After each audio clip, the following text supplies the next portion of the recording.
ফজরের 2 রাকাত সুন্নতের পরে একটি দোয়া 100 বার পড়লে পুরা দুনিয়া তার কাছে নত হবে ইনশাআল্লাহ। ফজরের নামাজের সময় 2 রাকাত সুন্নতের পরে এবং ফরজের আগে মধ্যবর্তী সময় 100 বার এই দোয়াটা পড়বেন ইনশাআল্লাহ। আল্লাহ পাক রব্বুল আলামিন দুনিয়াটা আপনার কাছে নত করে দিবেন।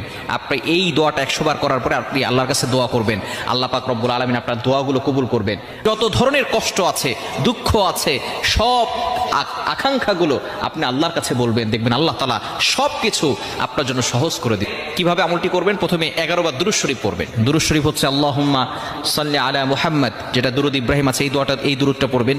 এটা সবচেয়ে ফজিলতপূর্ণ দুরূদ। যদি এটা না পারেন তাহলে সাল্লাল্লাহু আলাইহি ওয়াসাল্লাম, এটাও একটা দুরূদ। আপনি এটা 11 বার পড়বেন। পড়ার পরে এরপরে আপনি 100 বার এই দোয়াটা পড়বেন, সুবহানাল্লাহি ওয়ালহামদুলিল্লাহি ওয়ালা ইলাহা ইল্লাল্লাহু আল্লাহু আকবার ওয়ালা হাওলা ওয়ালা কুওয়াতা ইল্লা বিল্লাহিল আলিয়্যিল আযীম।